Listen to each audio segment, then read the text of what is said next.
Bonjour à tous et à toutes et merci d'être encore aussi nombreux. On est en fin de journée et j'espère que je vais faire un exposé assez vivant. Et puis merci pour ta présentation, René. Donc ce projet innovant encore aujourd'hui a été porté par une équipe de professionnels engagés, le soutien de la IPSH, les familles, les élus, sans lesquels il n'aurait pas vu le jour. L'accord de collaboration avec le zoo de Pont-Scorff a aussi permis à ce projet de se réaliser. Nous nous sommes donc installés en novembre 1999. L'équipe pluridisciplinaire était composée d'un chef de service, de 2 éducateurs, d'un chargé d'insertion, d'une conseillère en éducation sociale et familiale, de 2 moniteurs d'atelier, ainsi qu'un psychologue et un médecin psychiatre en vacation. Ce dispositif de formation expérimentale, subventionné à hauteur de 80% par la GFIP, était le seul lieu sur le territoire permettant d'acquérir des compétences professionnelles afin d'intégrer le milieu ordinaire de travail pour des personnes présentant un autisme. Il permettait l'accueil de 12 stagiaires en entrée et sortie permanente, stagiaires qui venaient de toute la France. L'accompagnement professionnel s'organisait autour de 3 modules de 6 mois maximum.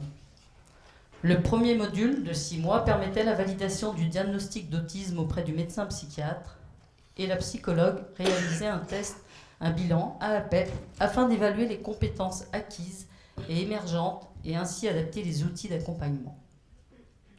Une fois les bilans réalisés, le stagiaire devait choisir un atelier parmi un panel d'activités professionnelles. Nous proposions alors un atelier confiserie-chocolaterie, un atelier animalerie, un atelier conditionnement de pop-corn, un atelier t-shirt. Au cours de ces 6 mois, la plupart découvraient le monde du travail, tout en bénéficiant d'un accompagnement d'une prise en charge globale, c'est-à-dire professionnelle, mais aussi le versant social. L'approche pédagogique était basée sur la structuration du temps et de l'espace. À la fin de ces 6 mois, une commission composée du médecin psychiatre, de la chargée d'insertion, d'un représentant de la maison de l'autonomie, un membre du zoo et le stagiaire décidaient de la poursuite du projet de formation ou d'une autre solution plus adaptée. Si le projet se poursuivait, le deuxième module de formation permettait aux stagiaires de s'expérimenter sur tous les ateliers. Des outils de soutien aux apprentissages étaient alors mis en place. Les stagiaires pouvaient alors choisir d'effectuer un stage dans une autre structure afin d'affiner leur projet professionnel. À la fin du module, la commission statuait sur l'orientation professionnelle préconisée, milieu ordinaire, entreprise adaptée, ESAT, reprise de scolarité ou autre. Au cours du dernier module, les référents accompagnaient les projets d'intégration en fonction de la préconisation. Cette démarche initiale, centrée sur l'acquisition de compétences professionnelles, était complétée d'un accompagnement à l'intégration sociale. En 2004, ce dispositif ayant fait ses preuves, il a cessé d'être expérimental. Il avait répondu à des besoins de formation et d'insertion professionnelle des personnes présentant un autisme. La transformation d'un dispositif de formation en ESAT prouve que l'accès au monde du travail est possible. Nous avons alors pris, durant ces 5 années, la mesure des spécificités de l'accompagnement de ces personnes. L'apprentissage professionnel est dorénavant vu comme une des facettes du développement des compétences sociales. Le support activité de travail a pour finalité le développement et la consolidation de la capacité à être dans la ville avec une qualité de vie et une autonomie optimale. L'ESAT Le Chalet est une structure médico-sociale de la mutualité 2956 qui est rattachée à l'ESAT de Guidel, dont Madame Fréhou est la directrice. La structure possède un agrément pour accueillir 15 travailleurs. L'équipe est composée de 2 moniteurs d'atelier, d'un opérateur, d'une éducatrice spécialisée présente 2 jours par semaine, d'un médecin psychiatre présent 1 fois par trimestre. Ils ont tous une orientation ESAT validée par la Maison de l'Autonomie et un diagnostic d'autisme posé ou en cours. Les travailleurs réalisent une prestation de service pour le parc zoologique de Pont-Scorff. Elle est effectuée du lundi au samedi. Aujourd'hui, 10 personnes travaillent sur le site et 5 autres ont fait le choix d'intégrer, après quelques années passées au chalet, les ZAD de Guidel. Elles effectuent alors des activités diverses, conditionnement, assemblage de sommiers et de cagettes. Le temps de travail est modulé en fonction des besoins de chacun. La structure ne dispose pas d'hébergement, ce qui laisse entendre que la personne est en capacité de vivre en appartement autonome avec une aide ponctuelle. Sur la structure du chalet, 9 personnes vivent aujourd'hui en appartement autonome, une personne réside toujours en foyer de jeunes travailleurs. Les 5 travailleurs du site de Guidel sont soit en appartement autonome, soit en famille. Tous bénéficient d'un temps d'accompagnement, service d'accompagnement à la vie sociale, auquel se greffent des fois des aides extérieures si nécessaire, aide pour le ménage, aide pour la confection de repas, etc., etc. La moyenne d'âge des personnes accueillies en 2015 a baissé. Elle était de 35 ans en 2014, elle est de 29 ans aujourd'hui. Cela s'explique par l'accueil de travailleurs de plus en plus jeunes et le départ d'anciens vers d'autres horizons, comme le milieu ordinaire ou d'autres ESAT, permettant d'expérimenter d'autres centres d'intérêt. Ces chiffres montrent que le chalet joue son rôle de dispositif d'aide à l'insertion professionnelle et reste un tremplin dans le parcours de certains.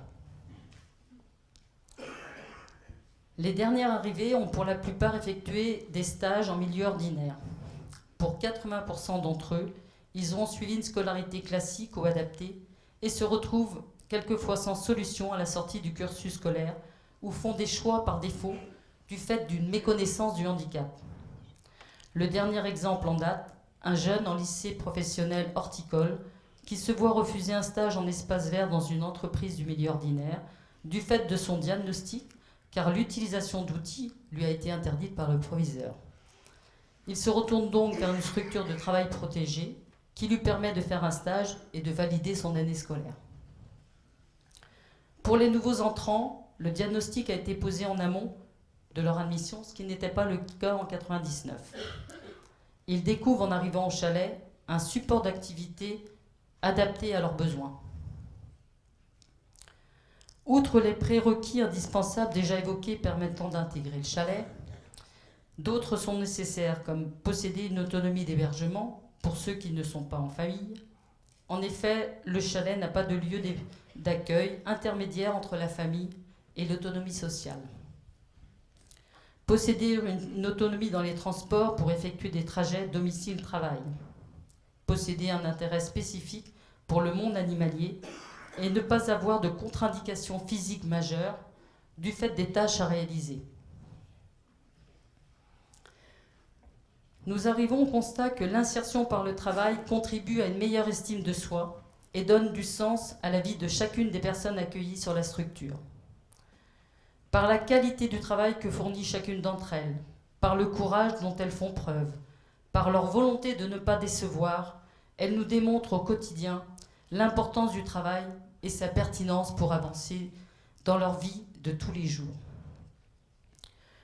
L'évolution au sein de la structure est constante si l'accompagnement est adapté aux particularités de chaque personne. Les progrès sont alors notables avec le temps. Le support travail permet à chaque personne, à son rythme, d'appréhender son handicap et les altérations qui en découlent. Prendre en compte les particularités permet de proposer un accompagnement éducatif, pédagogique et thérapeutique adapté. Les altérations identifiées sont la communication interactive. Pour un grand nombre de personnes avec autisme, l'adaptation à des échanges spontanés est complexe. Par exemple, X nous raconte que certains jours, il guette l'allée centrale qui mène au chalet afin d'éviter la rencontre avec les soigneurs du parc. Il n'est pas à l'aise pour répondre aux diverses sollicitations. Ça va, t'as regardé le match de foot, t'as bien dormi. Cet encombrement sensoriel l'empêche de participer à cet échange, bien qu'il en ait envie, et de poursuivre la conversation. Ils ont aussi des particularités sensorielles avec une hypo ou une hypersensibilité, qui peut être auditive.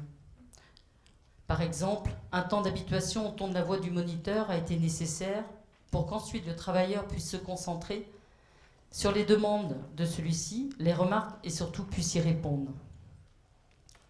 Ou bien ils peuvent avoir une hypersensibilité qui leur permet d'entendre des bruits qui ne sont pas forcément perceptibles et qui ne sont pas perturbants pour nous, comme le bruit d'un insecte pris dans le tue-mouche électrique, le grésillement qui peut empêcher la concentration, ou un bruit parasite dans l'appartement qui oblige à mettre un ventilateur en route afin de le dissimuler et garder de la concentration. Cette particularité peut être aussi visuelle, avec la nécessité de port de verre qui se teinte à la lumière afin qu'elle ne soit plus une gêne. Elle peut être aussi olfactive, qui rend certains postes de travail auprès des animaux très incommodants, voire irréalisables. Ou qui peut se révéler une hyposensibilité à la douleur. Cette particularité altère la perception des besoins du corps et est à l'origine d'une négligence parfois très grave pour la santé et la sécurité. Cette particularité sensorielle liée à la douleur amène une mauvaise perception des besoins de son corps. Beaucoup sont en incapacité à définir des indices, à les rassembler, afin de poser un diagnostic, prendre un rendez-vous médical en fonction des mots. X nous raconte qu'il arrive au travail avec le sourire, il se met à l'œuvre, et puis le moniteur il observe qu'il grimace à chaque fois qu'il prend l'outil. Il le questionne sur son week-end, on apprend qu'il a fait une chute en mobilette. Bon, jusqu'à là, voilà. Et lui, il a la forme, on le questionne un peu plus et on lui demande de nous montrer son bras. C'est là, alors qu'on observe que son bras est gonflé, tout bleu, mais qui ne ressent pas la douleur. On l'envoie chez le médecin, il a une fracture du poignet quand même. La fatigabilité liée à la double tâche d'être au travail et dans la vie sociale est aussi une de ces altérations. La journée de travail ne s'arrête pas à 17 heures. La différence entre une personne neurotypique et une personne atteinte d'autisme consiste à devoir faire des choix ou à se préoccuper constamment de choses dont les autres n'ont pas à se soucier, comme garder de l'énergie pour pouvoir, en dehors du temps de travail, prêter de l'attention à sa santé, manger, dormir, gérer ses rendez-vous. Les personnes accueillies au chalet contrôlent en permanence les interactions sociales inhérentes à leur travail.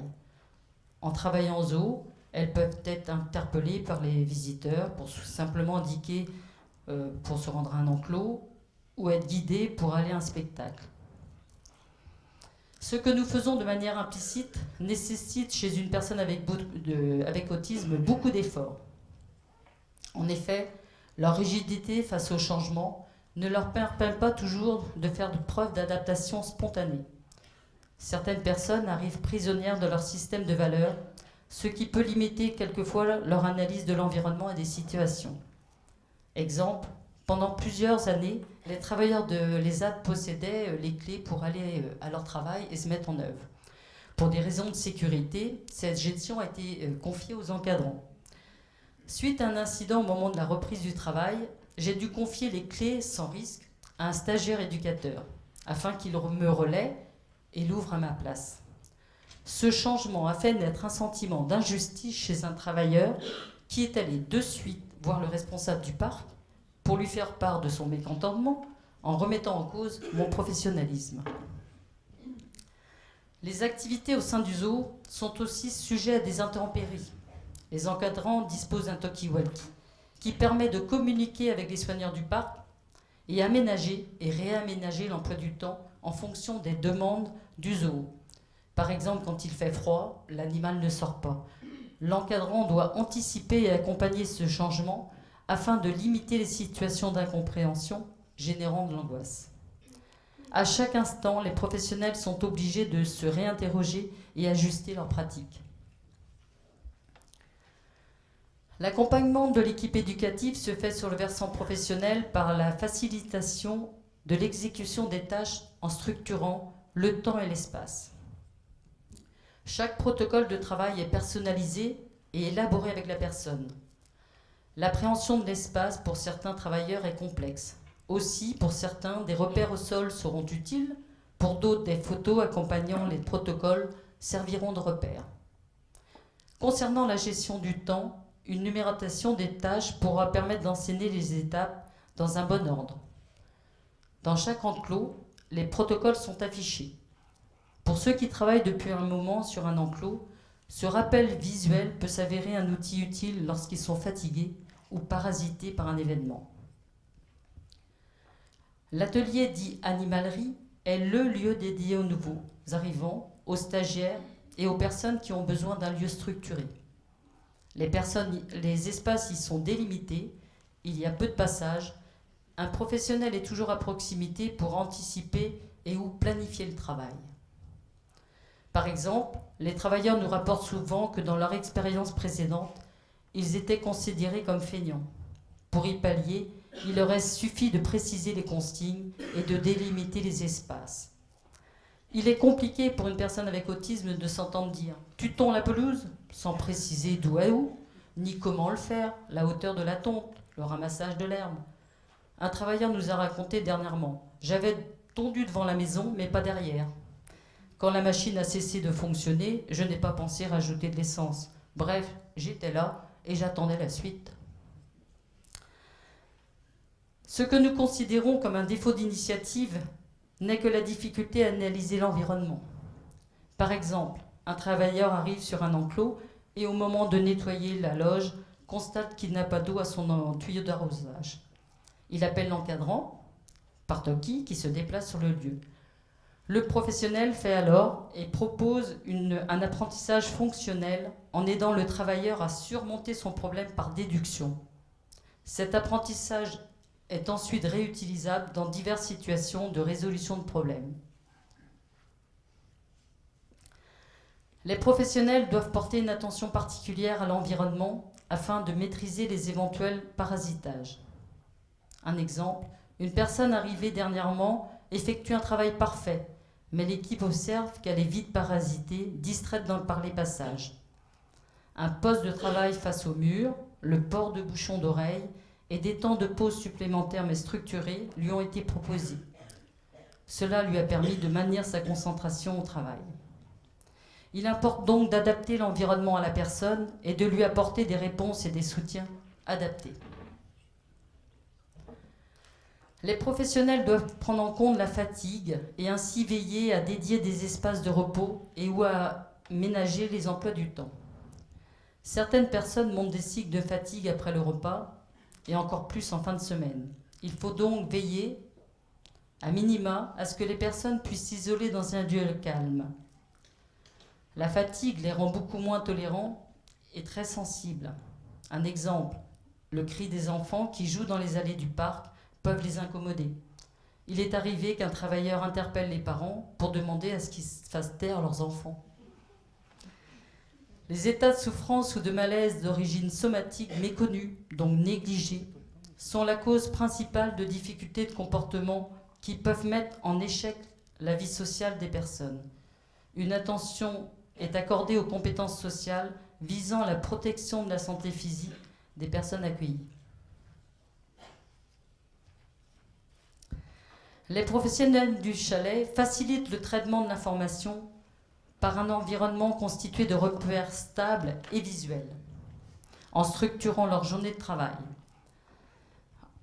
Au chalet, les travailleurs bénéficient de différents supports pour qu'ils puissent identifier les tâches quotidiennes, se repérer dans le temps, dans l'espace, prendre des initiatives comme se déplacer spontanément d'un endroit à un autre et ainsi développer une certaine autonomie.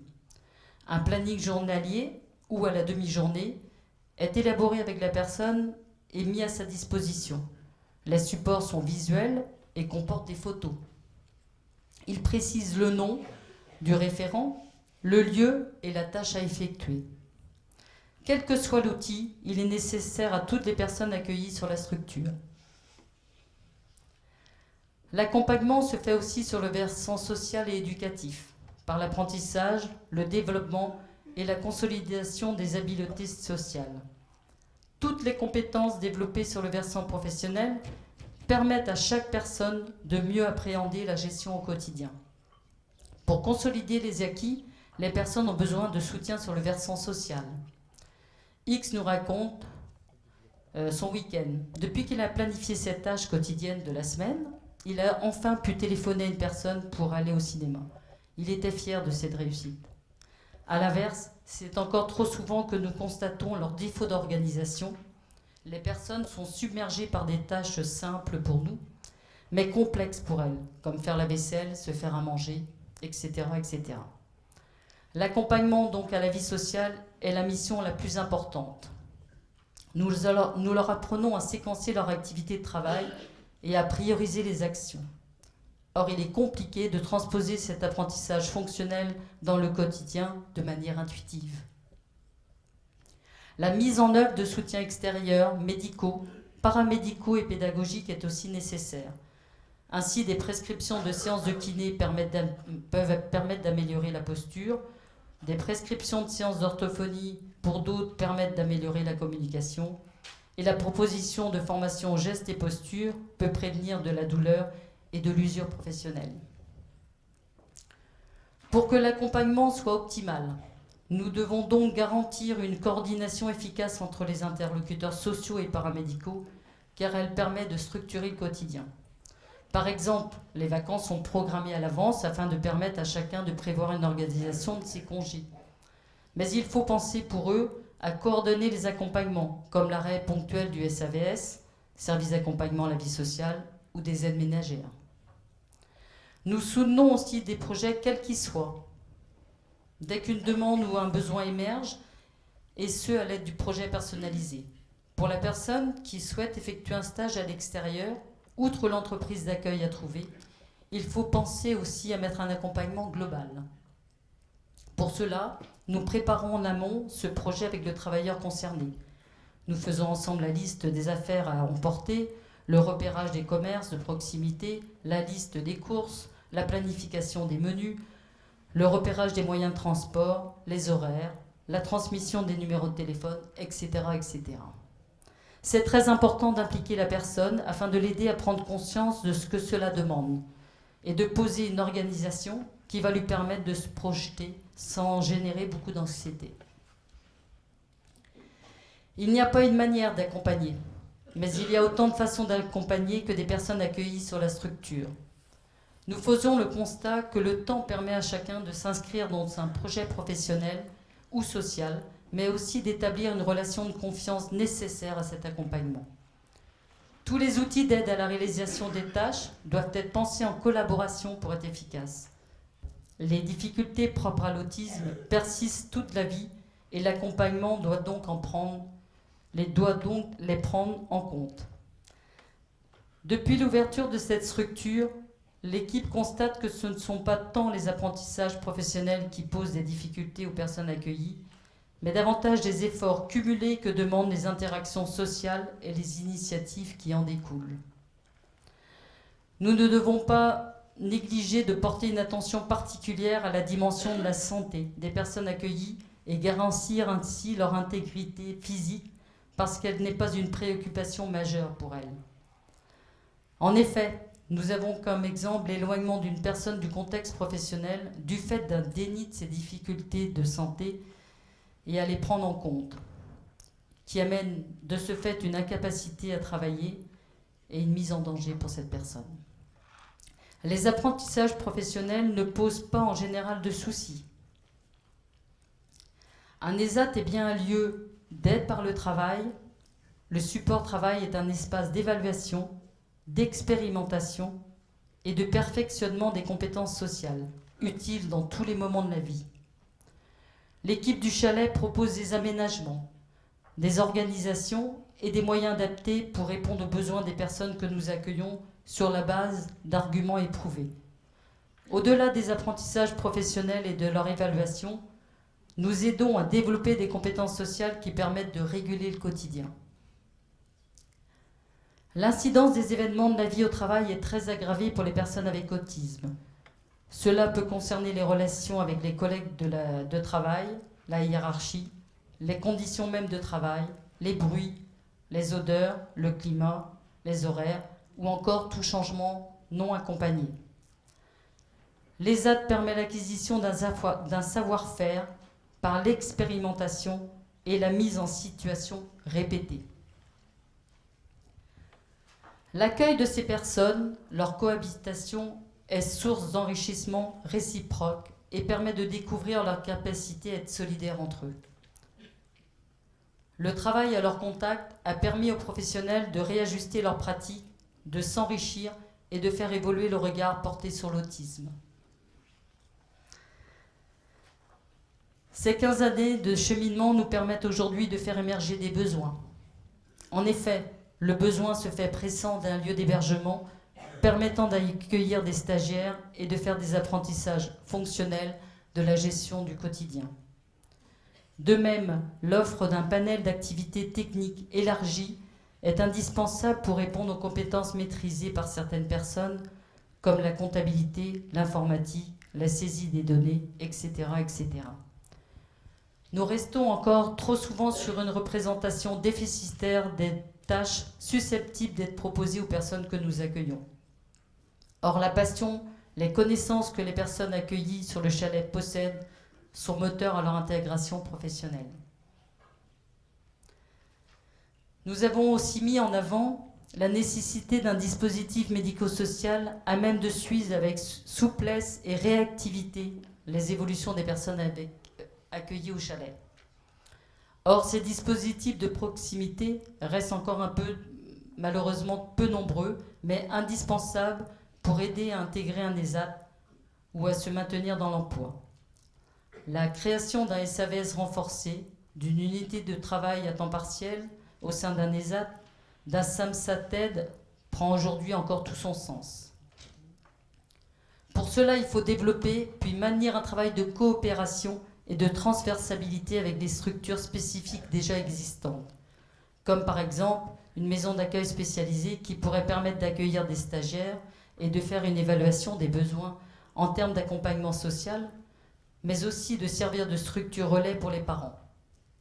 Ou encore la possibilité de faire passer un AAPEP par du personnel formé d'une autre structure.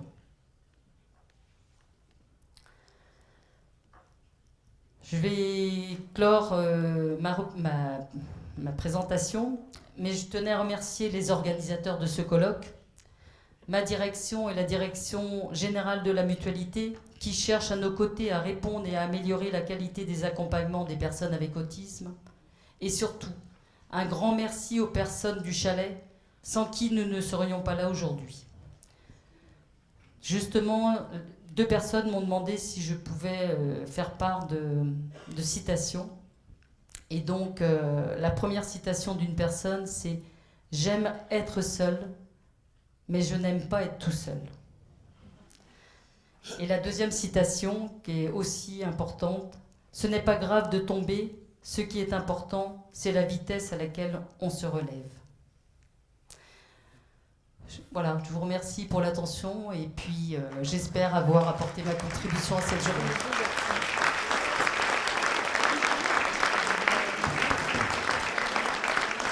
Merci.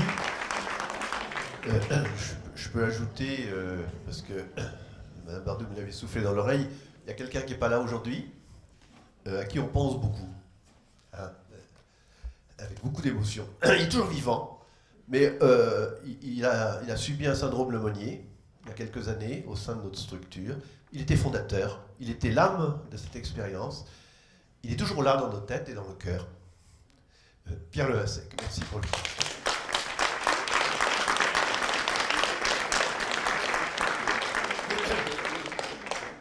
Ça ne nous interdit pas de passer aux questions. Madame Bardouille, merci pour votre intervention. Je souhaiterais savoir si ces 15 années d'expérience, selon vous, il y a un réel bénéfice pour les personnes avec autisme d'avoir une activité professionnelle et ce qui en découle aussi une vie sociale. Je crois que j'ai essayé de démontrer à travers des exemples, mais voilà, on a des personnes qui ont intégré le dispositif en 99, qui aujourd'hui font encore partie de l'équipe. Et on voit le bénéfice être au travail, bien sûr, parce que l'épanouissement, tout ce qu'on peut leur dire, parce qu'ils montrent du courage, mais des compétences tous les jours. Et le regard qu'on porte sur eux leur donne une certaine estime et les aide à développer, bien sûr, leur quotidien, donc aller vers des horizons qui, jusqu'à là, ils n'auraient pas osé franchir la porte. On a des personnes qui, aujourd'hui, font des projets extraordinaires de loisirs, mais il leur a fallu peut-être une dizaine d'années pour ça. Mais le temps, je veux dire, c'est le résultat. Et je pense que ça, on doit être fiers. Support travail, c'est... On peut penser à quelqu'un qui aujourd'hui est parti dans un autre ESAT, ou elle est responsable d'un atelier. hein, un atelier de couture, et elle est le petit contremaître, et elle travaille avec des personnes trisomiques qui lui faisaient très peur au départ. Et en fait, elle y a trouvé de l'amitié, des sourires, de la bonne humeur, une affectivité qu'elle avait, elle, de la peine à exprimer, et elle s'est appuyée dessus, et aujourd'hui, elle est fière d'être responsable d'une production de très haute qualité. Enfin, hein. Ah ouais, les réalisations qu'elle fait. Mais bon, c'est une personne qui n'avait jamais pensé que ce centre d'intérêt l'aurait amenée à travailler. Elle faisait de la couture chez nous, mais elle est restée quelques années à travailler sur des activités de l'animalerie. Et puis c'est un jour, on a visité un ESAT, on a commencé à parler, puis elle me dit, mais moi j'ai des compétences en couture, et voilà quoi. Belle aventure. Je voudrais dire aussi que certains sont passés par le chalet, par le dispositif, et travaillent en ordinaire. Je pense notamment à Guénolé qui avait la passion des nombres, parce que à la plage, à 2 ans, il écrivait déjà des chiffres, mais il travaille depuis 8 ans comme comptable dans une entreprise, en milieu ordinaire, et son intégration se passe bien. Et même, il y avait peut-être quelque chose qui avait été dit à tort à l'entreprise, c'est que les autistes résistent au changement. Or, le problème, c'est que le changement est accompagné, et notamment, les changements des procédures comptables ont été faits avec lui, et ça s'est extrêmement bien passé. Et alors, je rappelle aussi que pour les services d'accompagnement à la vie sociale, c'est le conseil départemental qui les finance. C'est que je pense que pour les autistes, je ne pense pas que le fait d'être autiste, ça donne l'envie nécessairement de vivre en collectivité, dans les foyers de vie, dans les foyers d'hébergement. Et je pense qu'il faut développer des formules d'habitat regroupé, parce que d'abord, en plus, c'est par l'inclusion dans la société que c'est en plus le plus facile. Hein. C'est dans les dispositifs de droit commun que c'est le plus facile de développer l'inclusion, et que dans le cadre du 3e plan autisme, l'ARS a un financement pour 76 places de SAMSA TED en Bretagne. Alors pour l'instant, on n'en entend pas parler, hein, et le 3e plan va bientôt se terminer, et je pense qu'on va être obligé de relancer effectivement l'ARS pour que soient créées ces places-là sans tarder, parce qu'elles sont nécessaires pour l'inclusion des personnes autistes en milieu ordinaire. Je voudrais rajouter aussi quelques expériences. On a aussi des personnes qui sont mises à disposition dans des entreprises. Quand on parlait de job coaching, c'est bon, c'est prétentieux, mais on va aussi dans l'entreprise. René aussi nous accompagne pour faire de la sensibilisation, pour reprendre les situations qui ont été difficiles et puis essayer de trouver des solutions ensemble. Et la personne à qui je pense, elle est rentrée dans le dispositif en 2001. Donc à l'époque, il ne fallait pas avoir l'orientation pour entrer en ESAT. Et cette personne avait une orientation au foyer de vie. Aujourd'hui, je peux vous dire qu'elle travaille en EHPAD. Elle est travaille en cuisine, voilà, hein, et les tâches qu'elle effectue sont de qualité. Quand vous verriez cette personne dans son environnement de travail, je dis que c'est un beau parcours. Mais c'est elle, c'est la personne qui a vraiment fait son parcours par tout ce qu'elle a montré, les compétences, mais toute l'organisation qui a été en amont proposée, bien sûr.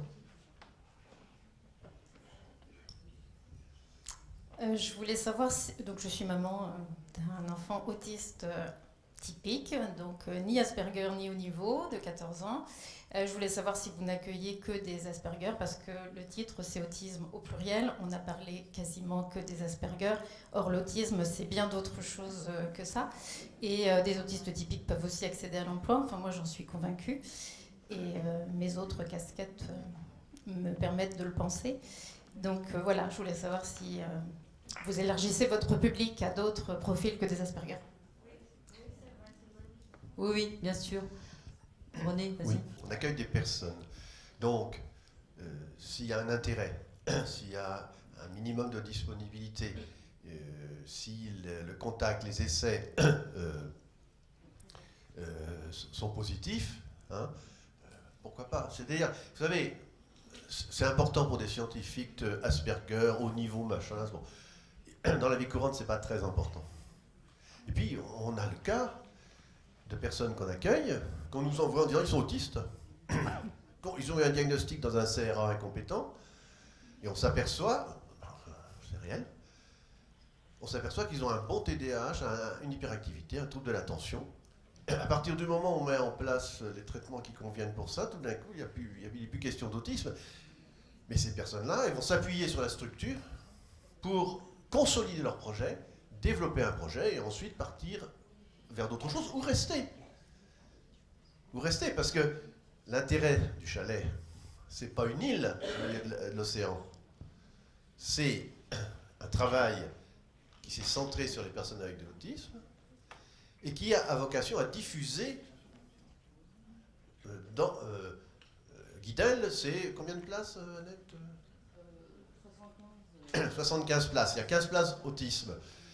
Et donc, on s'est aperçu que le fait que le chalet existe, quand il y a eu des problèmes techniques qui se sont posés, qu'il a fallu que des gens aillent à Guidel, parce qu'ils ne supportaient plus les animaux, parce qu'il n'y avait plus de place pour eux du point de vue pratique, ça a obligé les professionnels de l'autre ESAT à s'interroger. Et on s'est aperçu qu'ils étaient capables tout à fait de devenir compétents eux aussi, de devenir sensibles aux besoins des personnes avec autisme. Donc, et le but, il est là aussi. Le but, il est autour d'une démarche. C'était il y a 17 ans bientôt. Hein. Donc, il ne faut pas cracher sur les ESAT, il ne faut pas cracher sur le médico-social. Il faut que le médico-social fasse des efforts parce qu'il est loin d'être au niveau pour ce qui concerne l'accueil des personnes avec autisme. Et s'il faut passer par là, pourquoi pas, si c'est pas une fin en soi, hein, si c'est un tremplin. Moi, j'ai souvenir d'un enfant que j'ai connu à 4 ans. Il venait, et puis quand il arrivait, il ne parlait pas, mais il me donnait des dessins. Et il avait dessiné en perspective tous les tunnels, tous les ponts sous lesquels il était passé en voiture avec ses parents. Il venait de Quimper, à Nantes. Bon, il était en IME. Il était en IME. Puis, il avait bien un petit défaut d'élocution, mais il parlait. Il parlait bien, il avait des idées. À 8 ans, on a réussi, il a fallu 3 ans de bagarre, on a réussi à ce qu'il rentre dans une clisse. Au bout de 3 semaines, il est passé de clisse en CM2.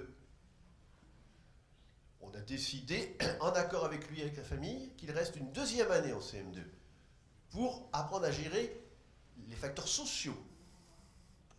Aujourd'hui, à Brest, il est en train de finir une maîtrise de je ne sais plus quoi, enfin il s'occupe, il est passionné par les transports, etc. Voilà. Hein. Donc, l'important, c'est que toutes les structures, quand elles existent, elles ne soient pas en train de dire voilà notre modèle, et puis on va faire ça éternellement. Nous accueillons des personnes, et nous allons ajuster nos pratiques aux besoins de ces personnes, et il faut essayer de faire avancer les idées. Mais c'est à la mode. Hein. Alors, il y a des personnes, alors il y a des problèmes spécifiques. Il y a des problèmes spécifiques, c'est-à-dire lorsqu'on s'adresse à une... Enfin, on ne peut pas entrer dans le détail, on n'a pas le temps de tout faire, mais on a des personnes. Et en fonction des problèmes spécifiques de cette personne, il faut trouver les aides, les dispositifs, les accompagnements qui vont permettre d'avancer. Et aujourd'hui, quand on parle d'autisme, c'est plus quelque chose de fermé. Ah, mais là, vous parlez d'Asperger, en fait. C'est pour ça qu'elle vous posait la question. Là, oui, oui. Mais parce que, au départ, quand en 99, ça s'est ouvert, bah, c'était le seul point de repère théorique qu'on pouvait avoir. C'est vrai que moi, personnellement, je ne m'encombre pas trop de dire c'est Asperger au haut niveau. On va parler de personne. Mais effectivement, il faut bien qu'on parte d'un point de vue. Il n'y a pas que des Asperger depuis toujours. Il n'y a pas eu que des Asperger. Non. Donc, on ne peut pas dire de parler que d'autisme Asperger. Non. Mais ça a été le thème qui a focalisé la journée. Voilà. Oui, sachant qu'on accueille effectivement des autistes, pas forcément tous diagnostiqués Asperger, je rassure les familles. Après, on a bien expliqué dans l'exposé, c'est qu'il faut qu'ils aient des centres d'intérêt, on en a parlé pendant toute la journée, et que là, les limites du zoo, c'est d'offrir du soin animalier. Faut aimer les animaux, faut aimer travailler dehors, c'est physique. Voilà, c'est pour ça aussi que comme on a été identifié par cette structure expérimentale, on amène justement, on a été identifié avec ce savoir-faire que Cathy a présenté, justement sur l'accompagnement de ces personnes. Et du coup, on propose aussi un accompagnement sur le site de Guidel qui diversifie les activités. Et c'est une possibilité parce que c'est du conditionnement, de la sous-traitance et des ateliers de bois. Et on a une autre formule, c'est la mise à disposition qui ouvre aussi des portes vers le milieu ordinaire. L'idée, c'est, on est repéré comme accueillant des personnes présentant ce diagnostic. Après, c'est trouver la solution. Et ça, c'est effectivement un combat qui est de tous les jours. Merci Anne. Oui. Bonjour, je suis Bénédicte Prigent-Guillou. J'ai un grand jeune homme de 25 ans qui est, je suis désolée, autiste Asperger, ou du moins qui a été diagnostiqué comme ça, mais il n'a pas que ça. Et il a une reconnaissance de travailleur handicapé. Il a actuellement une licence de biologie. Il a décidé d'arrêter ses études à cause de ses difficultés d'autonomie dans le sens de la relation aux autres. Voilà. Et parce qu'il n'y avait pas d'accompagnement adéquat dans le secteur, malgré tout, de l'UBO de Brest, en faculté. Et actuellement, du fait de sa recherche d'emploi, nous heurtons à deux principes. Conserver bien évidemment son centre d'intérêt, hein, ça on en a suffisamment parlé, mais en même temps, qui est la biologie sous toutes ses formes. Mais il n'est pas suffisamment ni en capacité de relation à autrui, pour l'instant en tout cas, ni d'autonomie personnelle réelle, bien qu'il ait vécu en cité universitaire. Hein. Donc il sait se faire à manger, etc. Quand tout est bien expliqué, bien cadré, ça peut se faire. Donc le chalet, évidemment, serait une ouverture extraordinaire dans son actuelle recherche de stage pour, par la suite, éventuellement, pouvoir lui ouvrir aussi des possibilités d'emploi ultérieures. Et je voulais savoir, entre autres, excusez-moi pour ce long préambule, si il est absolument indispensable d'avoir une orientation exacte, parce que s'il a une RQTH, il n'a pas d'orientation exacte. Alors là, pour l'accueil, pour le coup, la structure telle qu'elle est aujourd'hui, qu'elle fonctionne, il faut une orientation de la MDA, orientation ESAT, oui. Ce qui n'était pas le cas en 99, mais aujourd'hui, on est un ESAT. Mais oui. Oui. Oui, oui. Voilà. Par contre, le stage, oui. Ça commence par là. Ça commence par là et Il faut après c'est modifier même indispensable. l'orientation.